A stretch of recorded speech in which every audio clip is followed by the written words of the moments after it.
जितने भी ग्रह हैं, चाहे राहु हो, केतु हो, मंगल हो, शनि हो, बुध हो, भौम हो, सूर्य हो, ये सारे जो ग्रह हैं ये शंकर भगवान के शिवलिंग के पास में विराजमान है। शिवलिंग के पास में विराजमान। कभी मौका मिल जाए, विवाह शादी में देरी हो रही हो, या कोई नया कार्य चालू कर रहे हो उसमें देरी हो रही हो, या कोई सर्विस के लिए, नौकरी के लिए जा रहे हो और वो कार्य नहीं हो रहा हो, तो एक धतूरा, केवल एक धतूरा, उस धतूरे को फोड़कर उसके अंदर का फल निकालकर उस फल को शिवलिंग पर चढ़ाकर एक लोटा जल शंकर भगवान को समर्पित कर कर। दिन होना चाहिए मंगलवार। कौन सा दिन होना चाहिए? जम के बोलो जरा, मंगलवार। समर्पित करो। उसके बाद में आप विवाह के लिए अगर समर्पित करे हैं तो विवाह में देरी नहीं होगी। व्यवसाय और व्यापार के लिए या नौकरी के लिए समर्पित करे हैं तो उसमें देरी नहीं होगी। एक पत्र में आया है, सुन लीजिए, बड़ा सुंदर संवाद।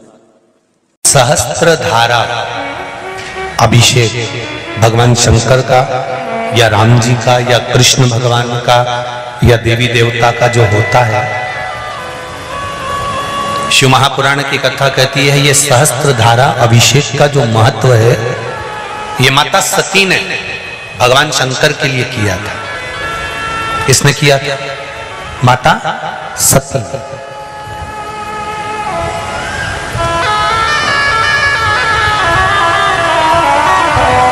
कभी जीवन में आपको लग रहा हो कि मैंने 2-3 व्यापार करके देख लिए और घाटा ही घाटा हो रहा है, इसमें मुझे तरक्की नहीं मिल रही है, इसमें मुझे उन्नति नहीं मिल रही है, या कर्जा बढ़ रहा है, घट नहीं रहा और बहुत कर्जा बढ़ रहा है, तब एक प्रयोग जरूर करिएगा। तब बन सके प्रदोष के दिन एक धतूरा भगवान शंकर के शिवलिंग के ऊपर रख दीजिए। जब तुम्हें लगे कि मैंने 2-3 व्यापार बदल कर देख लिए, चल नहीं रहे, या कर्जा बढ़ रहा है, घट नहीं रहा, तब एक धतूरा भगवान शंकर के ऊपर रख दीजिए। धतूरा रखने का एक नियम होता है। धतूरे की जो डंडी होती है, देखिए छोटी सी डंडी होती है धतूरे में, वो डंडी धतूरे की आप जहां बैठे हो उससे विपरीत होना चाहिए। धतूरे की डंडी आप इधर बैठे हो तो धतूरे की डंडी उधर हो।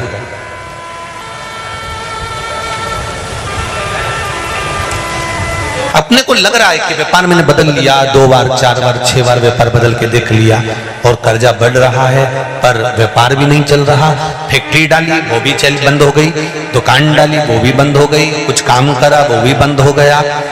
जहां संबंध के लिए जाते हैं संबंध नहीं होता है, बेटा बेटी बड़े हो गए उनका कहीं जम नहीं रहा, बहुत प्रयास करके देख लिया पर हो नहीं रहा। तो प्रदोष के दिन धतूरे को रखिए, पर डंडी विपरीत दिशा की ओर हो और एक लोटा जल धीरे धीरे उसी धतूरे के ऊपर आप चढ़ाना प्रारंभ कर दीजिए जो शिवलिंग के ऊपर रखा हुआ।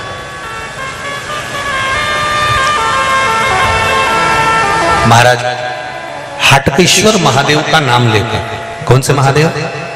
जम के बोलो जरा, हाटकेश्वर महादेव का नाम लेकर जो जल समर्पित करा जाता है और उस जल को समर्पित करने के बाद उसी धतूरे को वापस घर में ले आया जाता है, वापस लिया। उसके बाद तुम जिस कार्य में हाथ डालोगे और जो कार्य करना चाहोगे उसमें सफलता मिलना चालू हो जाएगी और कर्जा भी धीरे धीरे चूकना प्रारंभ हो जाएगा। संबंध नहीं हो रहे होंगे तो संबंध होना प्रारंभ। कौन सा महादेव? जम के बोलिए जरा, हाटकेश्वर महादेव का स्मरण। हाटकेश्वर वो शिव तत्व का सुख अपने आप प्राप्त होने लगे अपने आप। तो जिनकी यहाँ संपदा की कमी होती है, वैभव की कमी होती है, लक्ष्मी की कमी होती है, प्रतिष्ठा की कमी होती है, धन की कमी होती है, उसके लिए महापुराण में प्रदोष व्रत कथा के अंतर्गत प्रदोष काल में किया गया पुण्य, दान, सत्कर्म, भजन, एक लोटा पानी का भी 7 भाग हमारे भाग्य में है। जिस व्यक्ति के रीढ़ की हड्डी में परेशानी हो या रीढ़ की हड्डी तकलीफ दे रही हो, पीठ का भाग तकलीफ दे रहा हो, डॉक्टर बोल रहे हो या खसक गया या कोई क्रम, मान लो कोई मस्तिष्क से जुड़ी बीमारी हो, ट्यूमर हो गया हो, कोई कुछ हो गया हो, गांठ पड़ गई हो मस्तिष्क के अंतर्गत, तो शिव महापुराण की कथा कहती है प्रदोष के दिन, जिस दिन मंगलवार की भौम प्रदोष का दिन हो महाराज, प्रदोष काल में प्रदोष के दिन शंकर भगवान को बीले का गुर्दा, जो बीला होता बील फल का अंदर का गुर्दा भाग शंकर के शिवलिंग पर प्रदोष काल में मल दिया जाए। मलने के बाद थोड़ी देर बाद उसको उठा लिया जाए, शिव जी का अभिषेक पूजन स्नान करा दिया जाए, पूजन स्नान आदि सब कराकर दिया बत्ती लगाकर भगवान शंकर के मंदिर पर ही बाहर बैठकर उस गुर्दे का थोड़ा सा भाग मुख में पालो, थोड़ा सा भाग लेकर आ जाओ। 7 से 8 दिन तक उस भाग का प्रतिदिन सुबह के समय पर सेवन कर लीजिए। गुर्दे की प्रॉब्लम हो या मस्तिष्क से जुड़ी हुई प्रॉब्लम हो वो समाप्त हो जाएगा महाराज। भौम प्रदोष के दिन मंगलवार प्रदोष का स्मरण जो सुख दिया है वो आनंद। किसी भी प्रदोष के दिन प्रदोष काल में एक बार लगा दे, उसके बाद में अपनी कामना कर कर बेलपत्री एक छोटा सा उपाय अवश्य करिएगा। अगर बच्चे कोई एग्जाम में बैठ रहे हैं या कंपटीशन एग्जाम है या नौकरी के लिए अप्लाई कर रहे हो, मान लो 4-6 महीने से बैठे हो, 8 महीने से बैठे हो, सर्विस नहीं है, नौकरी नहीं है, तो एक छोटा सा उपाय अवश्य करिएगा शिव महापुराण का। महाराज बेलपत्री के पेड़ के नीचे विराजमान होकर, बेलपत्री के पेड़ के नीचे जिसको नौकरी के लिए या एग्जाम में बैठ रहा है वो जल चढ़ाए, बेलपत्री के पेड़ के नीचे थोड़ा सा दूध चढ़ाए, फिर जल चढ़ाए और अपने राइट भाग में घी का दिया और अपने लेफ्ट भाग में तेल का दिया। किसी भी प्रदोष के दिन प्रदोष काल में एक बार लगा दे, उसके बाद में अपनी कामना कर कर बेलपत्री के पेड़ के नीचे धोख लगाकर प्रणाम कर कर आ जाए और चले जाए इंटरव्यू के लिए, बाबा उत्तीर्ण करा ही देगा, नौकरी दिलाए। जिस दिन रविवार की प्रदोष पड़े उस दिन एक लाल वस्त्र में पीली सरसों रखकर और उसके अंतर्गत कुछ भी एक, या तो बमूल का कांटा ना मिले तो गुलाब का कांटा ही उसके अंतर्गत रख लीजिए। और मान लो कोई काम ऐसा है कि उसमें पैसा तुम्हारा आ ही नहीं रहा, बहुत घाटे पर घाटा जा रहा है, नुकसान बहुत हो रहा है और कोई काम हो ही नहीं रहा, तो महाराज जिस दिन रविवार की प्रदोष पड़े उस दिन एक लाल वस्त्र में पीली सरसों रखकर और उसके अंतर्गत कुछ भी एक, या तो बमूल का कांटा ना मिले तो गुलाब का कांटा ही उसके अंतर्गत रख लीजिए और उसको शिव मंदिर का स्मरण कराकर शंकर भगवान का नाम लेकर रू भैरव, कौन सा भैरव है उसकी भी कथा भी आने वाली है, ये दारुक नाम के राक्षस का संहार करने के लिए जब माता अवतार लेगी तब शंकर भगवान बच्चे का रूप रखकर रोएंगे, तो शिव जी का एक नाम होगा रू भैरव। ये भैरव कहां पर रहता है, तो कहा ये शमशान में रहता है। कहां रहता है ये भैरव? शंकर का जो एक अवतार है रू भैरव, ये भैरव अवतार शमशान में रहता है। तो इस भैरव का काम क्या है, तो कहा शमशान में, शमशान की जो अग्नि होती है भले की ली लकड़ी रहे, भले उसमें कोई पदार्थ डाले ना डाले, थोड़ी देर में वो अग्नि रू आवाज, हल्की सी शमशान की जो अग्नि जलती है उसमें एक आवाज आती है। आप ऐसे कोई अग्नि जलाएंगे ना तो आवाज नहीं आई, ध्यान देना। हमारे शमशान में अगर जो लोग गए होंगे मुर्दा जलाने के लिए, तो अगर वो एकांत में बैठेंगे तो उसमें से एक आवाज आती है रू रू। तो शिव पुराण कह रही है कि उस सरसों को, कांटे को रू भैरव का नाम लेकर जिस व्यापार जो नहीं चल रहा है, दुकान जो नहीं चल रही है, उस दुकान के सामने, उस व्यापार के सम्मुख में उसको जला दिया जाता है। ये करा जाता है रवि प्रदोष के दिन। महाराज कौन से प्रदोष? रवि प्रदोष के, जो सुख का भान कराती है, व्यापार की उन्नति के लिए, समृद्धि के लिए, लक्ष्मी के लिए इसका प्रयोग किया जाता है। तो यहां पर दारुक नाम का जो असुर है, दारुक नाम का जो राक्षस है, उसका एक ही कहना है कि मैं मरूं, मना नहीं है ब्रह्मदेव पर, वो मरने का। नंदी का एक पांव जो ऊपर होता है, आप लोग दर्शन करे होंगे शंकर जी के मंदिर में नंदी के, तो नंदी का एक पांव उठा हुआ होता है, एक पांव नीचा की ओर होता है। हड्डी से जुड़ा हुआ रोग, नेत्रों से जुड़ा हुआ, मस्तिष्क से जुड़ा हुआ कोई रोग रहता है तो एक नीले कलर का फूल आता है महाराज, उस फूल में हल्दी डालकर गुरुवार का प्रदोष पड़ने पर जो नंदी के पांव के पास समर्पित कर देता है महाराज, उसका रोग धीरे धीरे समाप्त होने लगता है।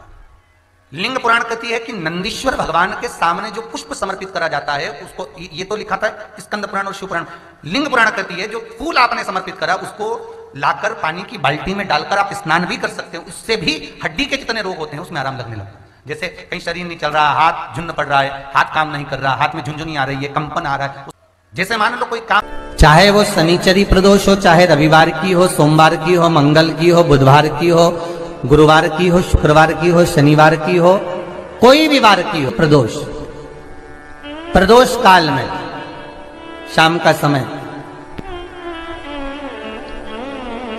सूर्य डूब रहा हो, बस डूबा ही हो, और उस समय पर केवल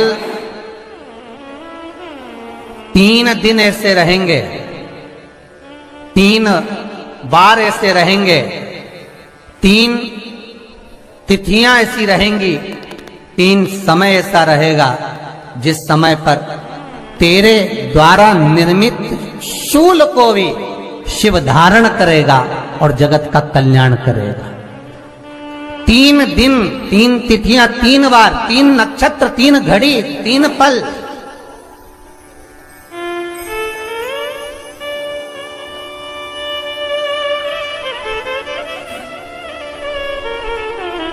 जिसमें बाबा शूल भी धारण करते हैं, और शूल अकेले धारण नहीं करते महाराज।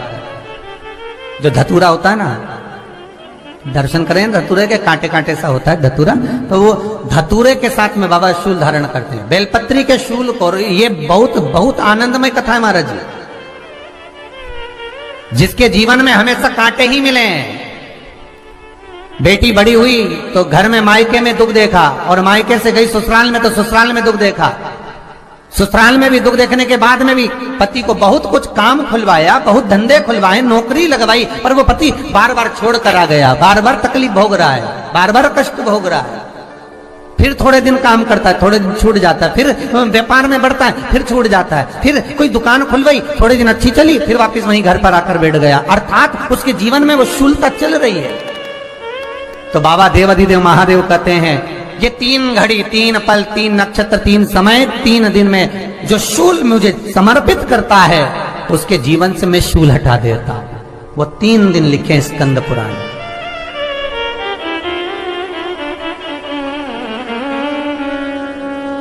महाराज, बैसाख महीने में जो प्रदोष आती है, बैसाख के महीने में बहुत ध्यान से सुनना भाई, जो अपनी जिंदगी से बहुत तंग आ गए हो, परेशान हो गए हो, कष्टमय जीवन जी रहे हो, बहुत दुखी हो गए हो, उनके लिए ये स्कंद पुराण का चरित्र फिर मिले ना मिले, आप प्रेम से सुन लो भाव से।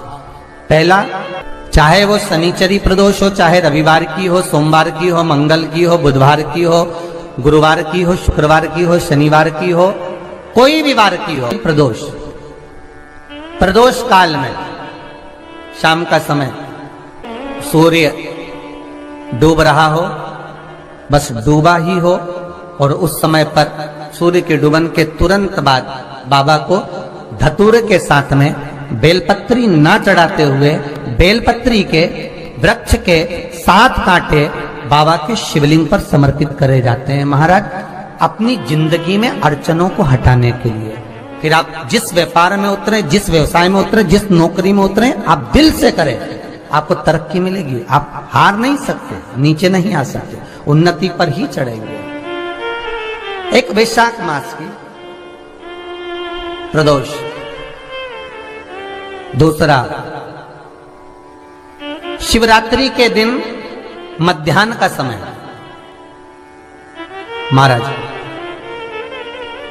जो बड़ी शिवरात्रि होती है माघ की, बड़ी शिवरात्रि के अंतर्गत मध्याह्न का समय, दोपहर के ठीक 12 बजे, चाहे फिर वो कोई भी दिन हो महाराज, शिवरात्रि जिस दिन पड़ रही हो,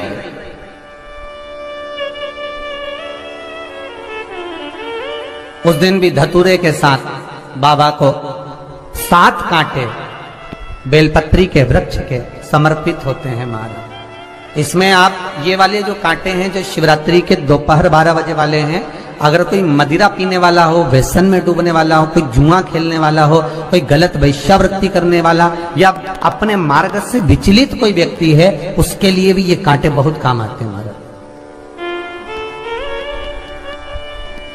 दूसरा, पार्वती, तेरे द्वारा तेरे नयन अश्रु से जो प्रगटा हुआ बेल का वृक्ष है,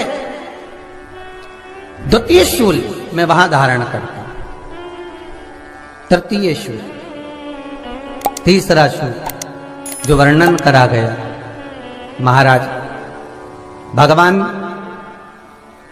श्रावण के महीने में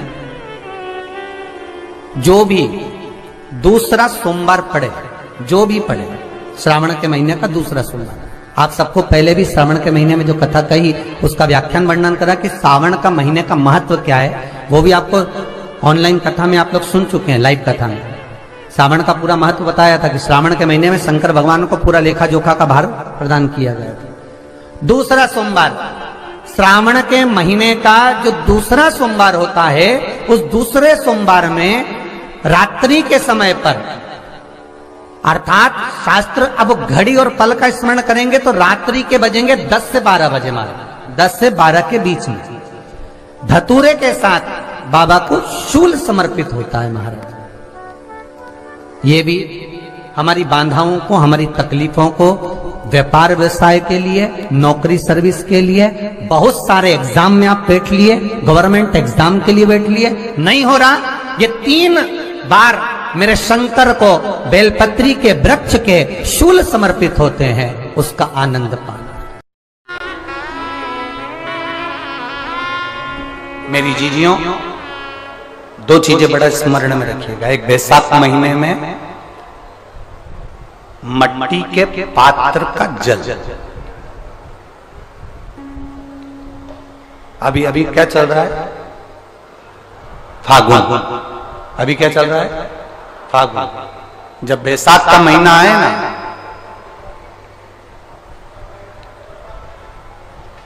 जितने यहां बैठे और जितने आस्था चैनल पर सुन रहे और जितने फेसबुक यूट्यूब पर कथा श्रवण कर रहे, जितने मोबाइलों पर देख रहे हैं, प्रयास करना, बैसाख के महीने में मिट्टी के पात्र में जो रात्रि भर जल रखा हो, मिट्टी के पात्र में, अगर आपके पास में घड़ा हो, हंडा हो, नी हो, तो दिया हो, दीपक हो, कुल्लड़ हो, कोई भी तुम्हारे पास में जो मिट्टी का पात्र, उसमें जल भरना।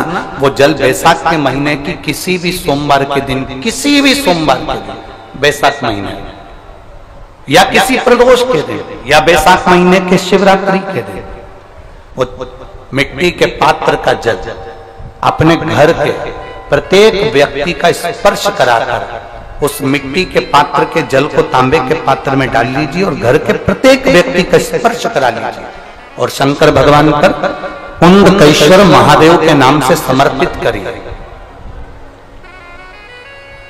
कुंडकेश्वर महादेव, कभी जीवन में पीछे पलट कर देखने की जरूरत नहीं पड़ेगी, आप उन्नति की सीढ़ी की ओर बढ़ते चले जाओगे। बैसाख महीने में मट्टी के पात्र का जल भगवान शंकर को समर्पित होना चाहिए, उसका सुख हमारे जीवन को एक आनंद फल प्रदान। जैसे कहते हैं ना, कोई अच्छा मिले ना मिले, धन मिलने से कोई भाग्यशाली नहीं होता,